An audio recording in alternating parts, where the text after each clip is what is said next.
This me, Brian. This morning, this is a response for the great white plant eater, bro. I like your avatar, man. You're all right, right? But I made a statement in the previous video about saying about when you're coming off of the streets. You know what I'm saying? And you're trying to get back in with your family or your friends or whatever. And the statement that I made was it was in the way that you reapproach them. You know what I'm saying? That made the difference, right? You know what I'm saying? Because what we're talking about here is the transition back, right? And Great White, you made the comment, you know what I'm saying? The reapproach would be interesting. Yeah, it would be an interesting topic. Yeah, it is, right? You know what I'm saying? Right? But first, let's define, you know what I'm saying, the mindset, right, of someone. And like always, I use myself as an example of someone coming off of the streets for an extended period of time, back into some semblance of life. Right? Number one, this me all the time. I don't change one iota, one bit. You know what I'm saying? From the time I wake up in the morning to the time I actually fall asleep at night. You know what I'm saying? I'm the same person all the time. Yeah, I could be aggressive. Yes, I could be bruh. You know what I'm saying? Yeah, I could be very assertive. You know what I'm saying? I'm a very strong-willed, determined individual. But at the same time, I'm also a kind, caring, compassionate individual, you know what I'm saying, that was willing to help anybody, no matter what it is. I helped the very body, bro. Done it before. Right? You know what I'm saying? You know what I'm saying? All the way up, the gamut, there is no limit with me and my compassion and my ability to help someone. Right? Okay? This is one of the driving motivations, you know what I'm saying, that works me. Right? You know what I'm saying? You know? I know a lot of, influential people. I've talked with a lot of, drinkers. You know what I'm saying? And every one of them has stated unequivocally that I am the most sanest person, right, that they have ever come across. Right? I'm grounded. You know what I'm saying? I have a set of morals and values that are in the bedrock that was given to me by my family. You know what I'm saying? Right? And that I do every day what it is that is simply, right, unattainable, right, by the normal mundane masses of people. Because I'm that determined to succeed, right? And it doesn't matter if the task is this big. Right? Me, all the time, bro. Now, what I do on a daily basis, you know what I'm saying, I learned over the pattern of my life, right? But on those occasions when I was homeless, and like this last time, I was out there in the streets for 3 years before I came here, and before Teresa gave me this opportunity. You know what I'm saying? Right? In that time, you know what I'm saying? Right? The way that I thought and the way that I progressed through thinking things out, you know what I'm saying, wasn't solely based on the mindset of the streets. Because even though I lived on the streets, I didn't view myself as a homeless person. I was more of a displaced person, right? But watching and knowing, you know what I'm saying, a lot of the homeless people around me, you know what I'm saying, interacting with them on a daily basis, a lot of them are in a spot in their life, you know what I'm saying, where to reapproach an old acquaintance or a family member would be a very difficult thing for them. Right? Because in some instances, you know what I'm saying, the pain, the emotional stress, you know what I'm saying, from being reunited with these people after a long period of time, and them being compassionate towards you when the potential for them to be dispassionate towards you in the past is real high, you know what I'm saying, it tends to, to put them in defense mode, right? And it's they're not themselves. They're not me all the time, right? They're street me. You know what I'm saying? And when I was street me, dude, when I was suspicious or when I was skeptical, and believe me, I'm the biggest skeptic on the planet. You know what I'm saying? Right? My defense mode was aggressive, right? Was attack. You know what I'm saying? Right? So for me to learn to put that aside, you know what I'm saying? Right? was based on this simple fact, right? You determine your response according to the circumstance or the situation that you're in. A lot of street people, right, their mechanism for doing that, right, is only concerned with danger, right? You know what I'm saying? They view every new acquaintance, every new, every reapproach, as we're talking about, you know what I'm saying, as a potential stressful, dangerous situation for themselves, you understand, because they don't know what's going to happen. They have no control over the situation, right? But yet, their brain, back in their brain, defense mechanism is absolute total control of the whole entire situation, and that sometimes leads to bad, to a bad flow, you know what I'm saying? So the reapproach is like really, really difficult for someone, you know what I'm saying, who's been out, like I said, out for, a length of time. You know what I'm saying? Because they've been burned so many times, they've been lied to so much, they've been stolen from, they've been abused. Sometimes they wanted to be abused. Susie, Annie Lennox was right, bro. Now, the circumstances of the reapproach, you know what I'm saying, depend a lot on, not just the homeless person, you know what I'm saying, and the way and what they're thinking about, what they're trying to achieve, but also on the acquaintance or the family member, you know what I'm saying, and what they're trying to achieve. You know what I'm saying? I mean, there's a lot of ground here, you know what I'm saying, that the normal family member, you know what I'm saying, can't comprehend, you know what I'm saying, in scope of what it's done to their family member, to their loved one, you know what I'm saying, during the span of this time, because the streets eat you. It eats people. I've seen people within a mad number of weeks, you know what I'm saying, been just ground into nothing, right? And then when their people come and find them, you know what I'm saying, they were so burnt out, they were so twisted, they were so demoralized, you know what I'm saying, they were so jaded, right, that they didn't want anything to do. Get away from me, God damn it, leave me alone. You know what I'm saying? But they'll take the money that they throw down on the ground. You know what I'm saying? In order for the reapproach to work, there's a couple of factors that got to go into this. Number one, right, the homeless person trying to get back in, you know what I'm saying, right, needs to have a good, clear vision in mind as to what they want to try to achieve going back to their family. You know what I'm saying? Or hanging back out with some of their friends. Their straight friends that are still successful, that are still doing good.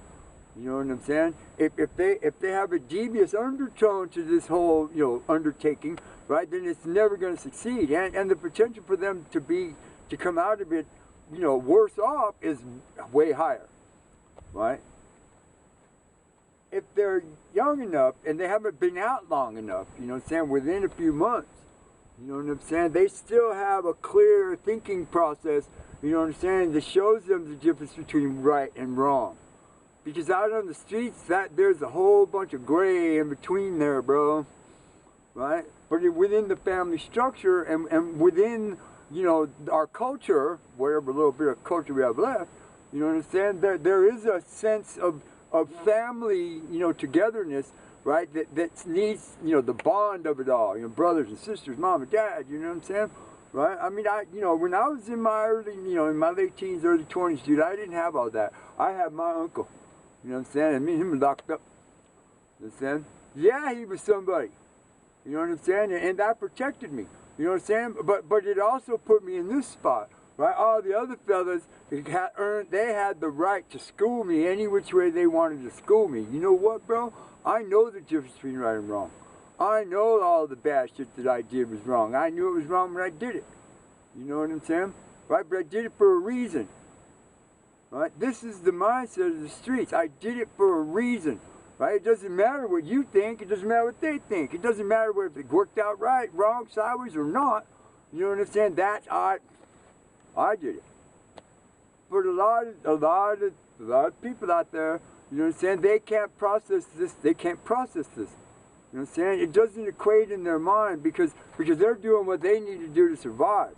And this is the ground that no one, that the people from the outside don't see. They don't see all the shit that you go through on a daily basis, bro. Just to eat something, just to, maybe get a chance to go down to the, to St. Vincent de Paul's and get signed up on the clipboard at the right time in the morning, you know what I'm saying, where you can get in before 3 o'clock and get a shower so you can get clean for a chance. You know what I'm saying? All of the struggles you went through for that, just that one thing, and you got to come back next week and do it all again. Grandma doesn't know that. Grandma hasn't seen that. She's never experienced that. That leaves scars, dude, on your persona, on your psyche. Right? You know what I'm saying? Now, let's flip this over, go the other way. Right? The family members, they attempt, right, reapproachment.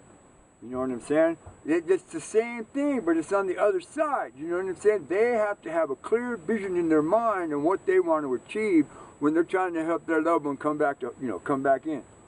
Right? You know what I'm saying? Right? If they got this, law and order stance on their fucking mind, and this is the way it's going to be, and that's, you're not going to do this, and we're not going to do that, and you're going to go to rehab and all this other dumb stuff. But they'll take your money they give them, right? If it's an organized religious slant, and it doesn't matter what religion it is, you know what I'm saying? If they're expecting their loved one to come back into the fold, you know what I'm saying, and start praying and dancing and right, and being thankful and grateful, right? You know what I'm saying? That's got about this much chance of working, because at this point, you know what I'm saying, it doesn't have much to be grateful for yet. You know what I'm saying? They're not going to be grateful for anything unless they're in that spot long enough for them to achieve that emotion again. Remember, all of the ground is learned behavior, right? Emotions are those things that are built into you that you remember, your thoughts, memories, you know what I'm saying? Right? You got to get through. They got to get through the street before they could get to the person. Now, if they just want their loved one back and they don't care and they're willing to take them as they are all the time, right, then both sides have the greatest chance to succeed in bringing them back. You know what I'm saying? But the family has to overlook all of the bullshit, has to overlook all of the tragedy, has to overlook all of the self-punishment, has to overlook all of the, the gay, oh, fuck, man, you motherfucker, gotta overlook all that. Because their loved one is going to be angry for a length of time until their defense mechanism winds down a little bit, right? And they can see the appreciation of their family for them. And they can see the love for them from their family, right? You know what I'm saying? And then slowly over time, they'll feed right back in, right?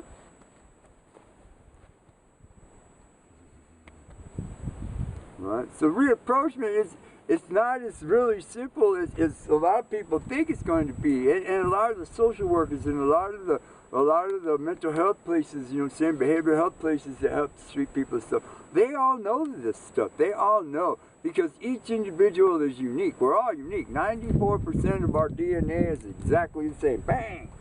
Including all 4,012, the genetic disorders. Right? But that 6% that's at the top, that makes each one of us unique.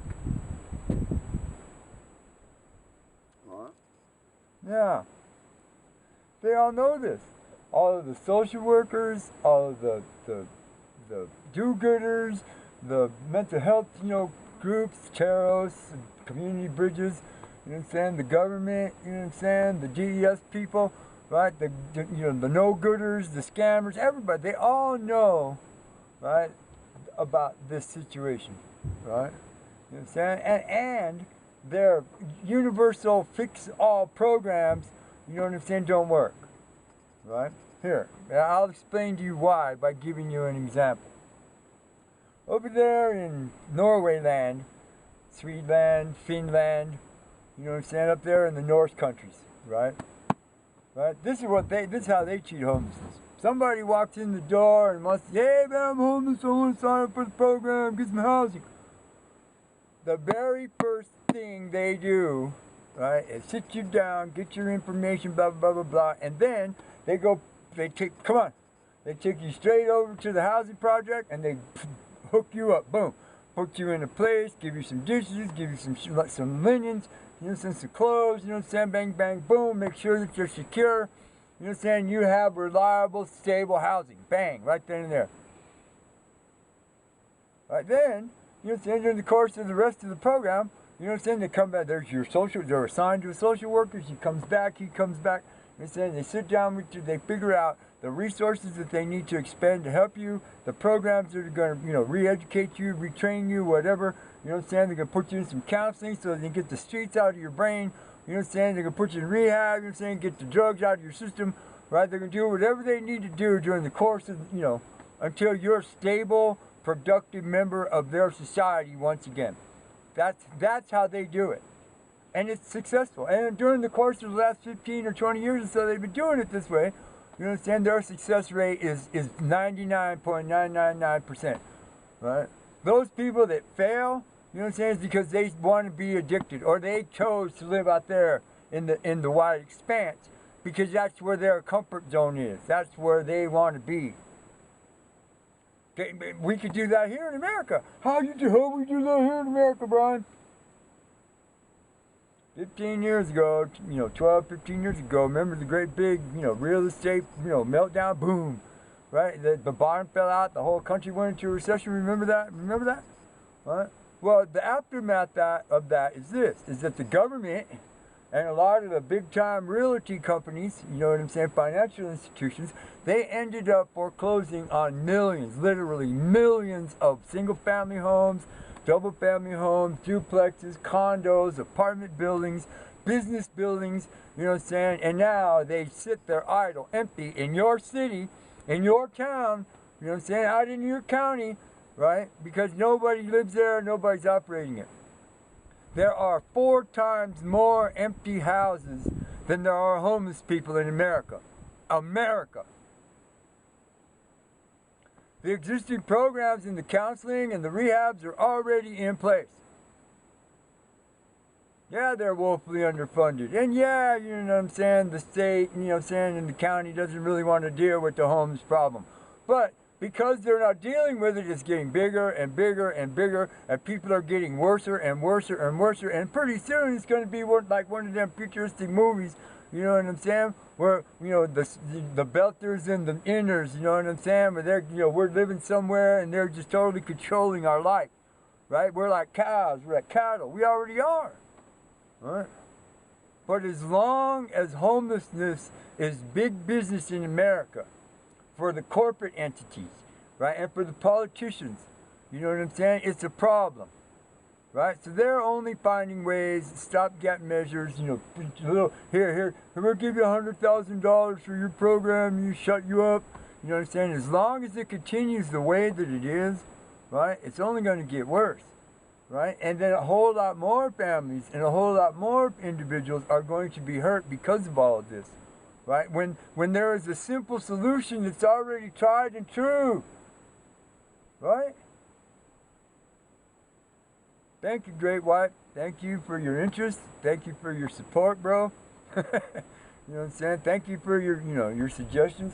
You know what I'm saying? Yeah, dude, I got an opinion. You know what I'm saying? And obviously I'm not crazy. Please like and subscribe, share this video if you think other people need to know. Thank you.